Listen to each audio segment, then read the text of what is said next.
Hello everyone.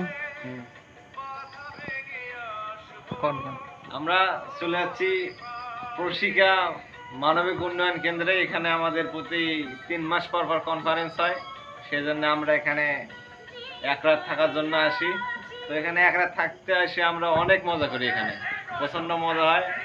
আর এখানে যে সুন্দর সুন্দর পরিবেশ, ফুল ফুল গাছ আছে, ফলের গাছ আছে, বিভিন্ন শাকসবজি, অনেক ভালো লাগে।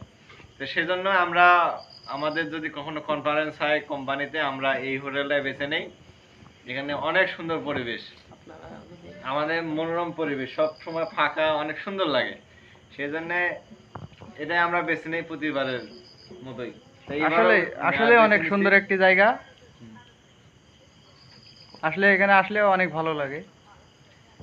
রিটন ভাই কিছু বলবেন? আপনারা যদি আসতে চান, ঠিক আছে, এখানে এসে ঘুরে যায়েন। অনেক সুন্দর জায়গা, সুইমিং পুল আছে এই পাশে, সুইমিং পুলে অনেক মজা করা যায়, ঠিক আছে, এবং কি গোসল করা যায়। আপনারা এসে ফ্রি মাইন্ডে একদিন ঘুরে যায়েন। আপনাদের সকলকেই অভিনন্দন। আসসালামু আলাইকুম। সবাই ভালো থাকবেন, সুস্থ থাকবেন। আল্লাহ হাফেজ।